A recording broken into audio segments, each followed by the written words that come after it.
I want to ask you about what he did today. Elon Musk, he spent the majority of his day promoting a heavily criticized Twitter thread about the laptop of Hunter Biden, a private citizen, someone who is obviously the son of President Biden, but who is not a government official. Can you explain this whole thing to us? Sure. So background, in 2020, there was a New York Post story about Hunter Biden's laptop. When that came out, it was suggesting that somehow Hunter Biden, the president's son, was trading his closeness with the president to gain money and a position in Ukraine. When that came out, we now know it was a really helpful thing, actually, the Twitter files today, because we got to see how content moderation works. We got to see how when a group of people with differing political ideas and ideologies and views gets together in the spirit of making a platform safe and healthy, and right before an election, right when we knew, we had just learned of like the hack and leaks and WikiLeaks and all the stuff that did to hurt and to affect the 2016 election. In 2020, they were heightened, right? People were trying to do the right thing inside Twitter. And it looked, this weird story of a laptop left in some like repair shop, it looked like a hack and leak. That's what people inside Twitter thought it was. And so they acted a little fast. And we heard that from Yoel Roth, the former head of Trust and Safety, 2 days ago on Kara Swisher's podcast. He said that. He didn't agree with the idea. The day after it happened, Jack came out and said, I didn't agree with what happened. That happened too quickly. Because content moderation is a human activity. It's stuff that we do as humans to, fulfill the North Star of whatever organization we have. And tonight, the Trump campaign is accusing Twitter and Facebook of censorship after the social media companies blocked the spread of an unverified story about former Vice President Joe Biden's son and a laptop allegedly full of his old emails. It's a story raising concerns about whether it's real or just designed to sow confusion in the final weeks of the election. Experts say it has all the hallmarks of information laundering. This looks like your classic disinformation campaign. Eric O'Neill is a former FBI operative. Steal the information with a cyber attack, get the emails from Hunter Biden's account, and then put them on these laptops that are left at a repair store. And that's how the information is now laundered into the public. Who do you think is behind this? Well, the Russians would be my number one guess. Social media outlets were quick to limit the spread of the story. Twitter briefly suspending the accounts of the Trump campaign and White House press secretary after they tried to share it. Twitter and Facebook have limited the distribution of that Hunter Biden story. And last night, Twitter appeared to suspend the Twitter account of White House press secretary Kayleigh McEnany when she tried to share that story. Damn. You know a story is shady when Facebook is saying, whoa. Maybe people shouldn't see this. For a long time, Giuliani has been openly working to dig up dirt and promote disinformation on the Bidens. And now, the Washington Post is also reporting that the intelligence community was so concerned that the Russians were using Giuliani to feed Russian disinformation to the president that they warned the White House about it last year. We're being told by two people who have been briefed on what the FBI is doing is that they're looking into whether these unverified emails about Hunter Biden published by the New York Post about foreign business dealings are part of the bigger Russian disinformation effort, which is well underway in these final days of the 2020 race. The intelligence community has said for months that Russia is very actively engaged in a disinformation campaign in the 2020 election, in particular against Joe Biden to denigrate his campaign in favor of President Trump. I think there are a lot of issues related to this New York Post story that reportedly referenced Hunter Biden emails. And as I and several of my former colleagues have pointed out publicly, that it does bear the hallmarks of Russian disinformation. Intel Committee Chair Adam Schiff, who said this discussion over Hunter Biden and the story that came out in the New York Post that is highly questionable and dubiously sourced is part of a Russian disinformation campaign. Well, what I can tell you for sure is that Rudy Giuliani was the source of this hard drive and this information for the New York Post story. Also, the intelligence community has been saying repeatedly that Rudy Giuliani is the vehicle for Russian disinformation right now about Hunter Biden and the Bidens. To say that there's no evidence that somehow these emails and text messages or this hard drive is part of a potentially a Russian disinformation campaign doesn't make any sense to me, Hallie. Hunter Biden story, which we haven't covered as much for journalistic reasons because of the lack of verification. We don't put unverified disinformation on. It's not every day where you see a headline like former New York City mayor, president's personal lawyer and longtime friend, White House was warned that Rudy was the target of Russian intelligence operation to feed misinformation to Trump. My colleagues at the Post reported tonight a pretty explosive story, which is that U.S. intelligence agencies believed that Rudy Giuliani was being worked over by Russian intelligence assets as a conduit to feed misinformation to the president of the United States. Apparently, according to U.S. intelligence, the Russians were onto him and were using Giuliani's interest in Ukraine to feed him misinformation to get to the president and to try to influence the American political process. And that's a big deal. Serious questions tonight about whether the Russians are using Rudy Giuliani to interfere in the U.S. presidential election. Alex, there are fears that what Giuliani is now pushing here in the United States could actually be part of Russia's latest and very massive disinformation campaign in the U.S. presidential election. Massive indeed, Wolf. We do know that it's a very active Russian campaign. That's according to the U.S. intelligence community, and that Rudy Giuliani already had open contact with a person that the U.S. has called an agent for the Kremlin. Now, we are being told by two people who've been briefed on what the FBI is doing, that they're looking into whether these unverified emails about Hunter Biden that were published earlier this week by the New York Post about his business dealings in Ukraine and China are part of this bigger Russian disinformation effort in the 2020 election.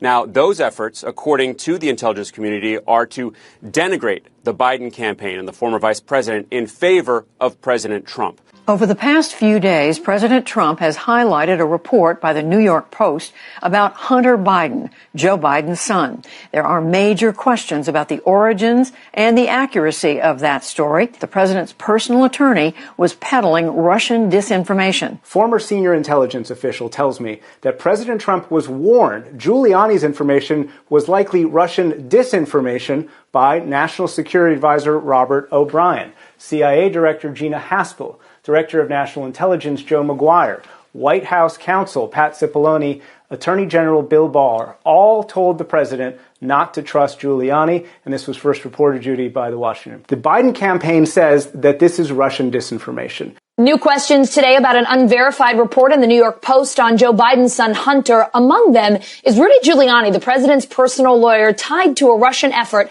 to influence the U.S. election. The U.S. spy agencies have gathered intelligence that the president's personal lawyer, Rudy Giuliani, was dealing with alleged Russian intelligence agencies. Last week, Giuliani and former Trump official Steve Bannon provided the New York Post with unverified emails, allegedly linking one of Hunter Biden's Ukrainian partners with a possible meeting with Joe Biden when he was vice president, a meeting the Biden campaign says never took place.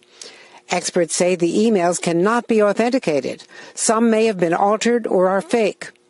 We have no idea whether or not the emails are legitimate, but this whole operation looks right out of the Kremlin playbook. Hack and dump. Tonight, there are growing questions about the man once known as America's mayor, Rudy Giuliani, and if he is being used by Russia to influence the 2020 presidential campaign.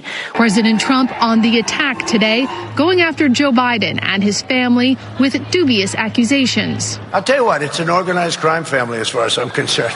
The president is referencing a tabloid newspaper story with emails purportedly swiped from the vice president's son, Hunter.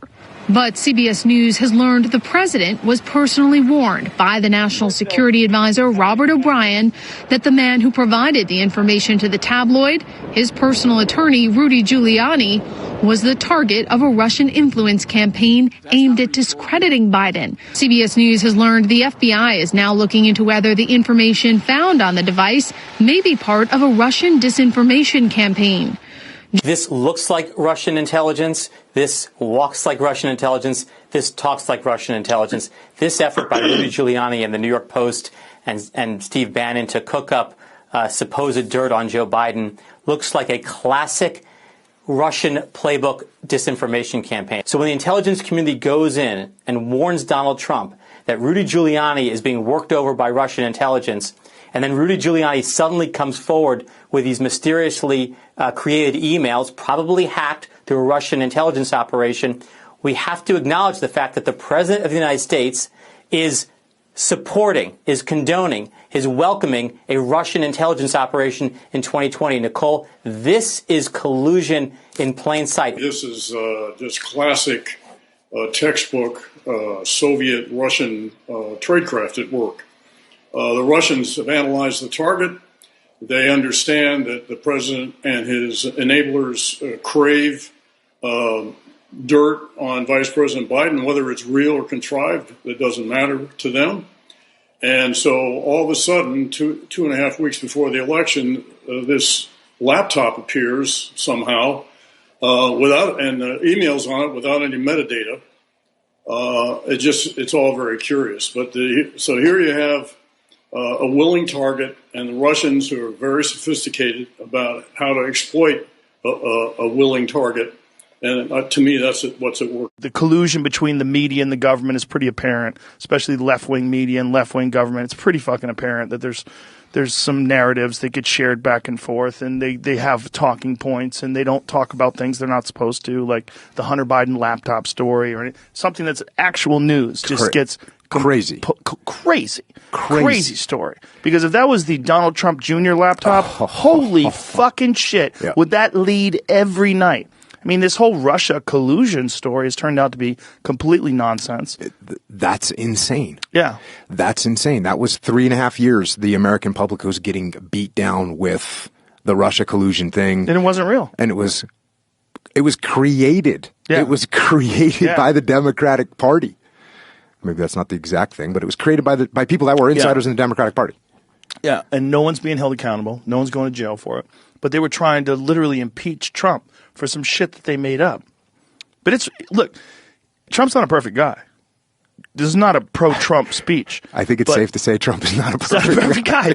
But this fucking this thing that he kept saying about the deep state, it's real. Yeah. It's 100% real. The swamp is real. The swamp is definitely They're real. fucking real monsters, and they were really trying to get rid of them by lying. Like, they were not spending their time trying to make the government work efficiently and make the country a better place for everyone and prop up the middle class. No. They were trying to regain power, and they got it with a dead man. They have to have facts, and they have to show you why they come to these conclusions. CNN doesn't have to do that because they're not really news. They're entertainment news that supports the left-wing narrative, which is why Kyle Kalinske and Jimmy Dore, they all talked about the Hunter Biden laptop. Mm-hmm. Everybody did. Everybody did that was talking about news because it was news.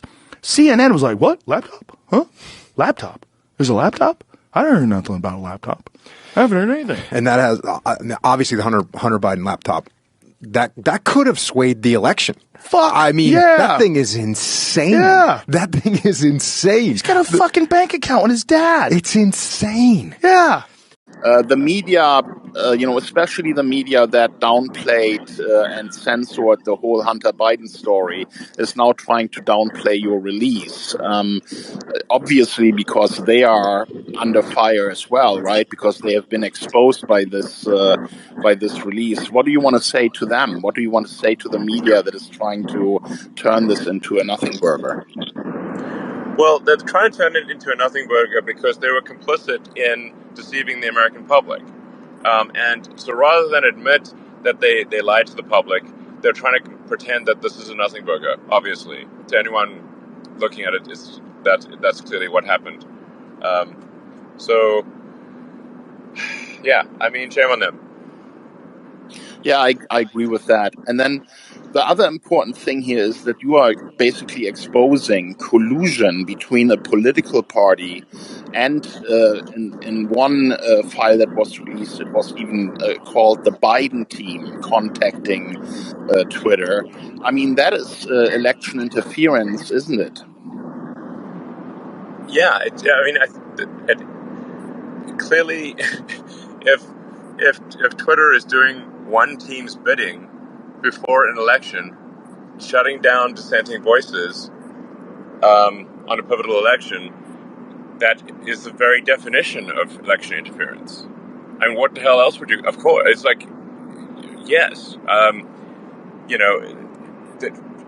frankly, Twitter was acting like an arm of the Democratic National Committee. It was absurd. Well, and that's fantastic that you're releasing that. But isn't Twitter just the tip of the iceberg? Can't we admit now that this would have happened at all big tech companies that are, being used to stifle free speech and censor people and try to, destroy stories that are dangerous to their political goals? Yeah.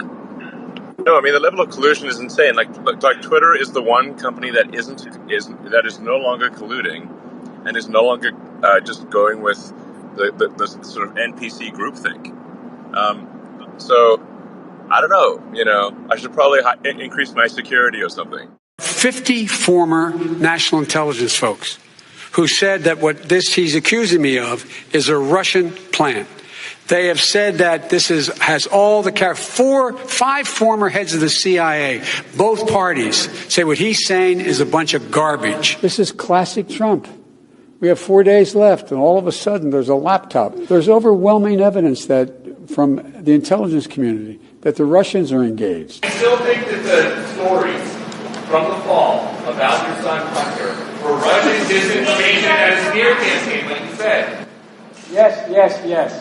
I know you'd ask it. I have no response. It's another smear campaign. It's a last-ditch effort in this desperate campaign to smear me and my family. The vast majority of the intelligence people have come out and said there's no basis at all. Twitter owner Elon Musk announced that he'll reveal more details about Twitter's suppression of the Hunter Biden laptop story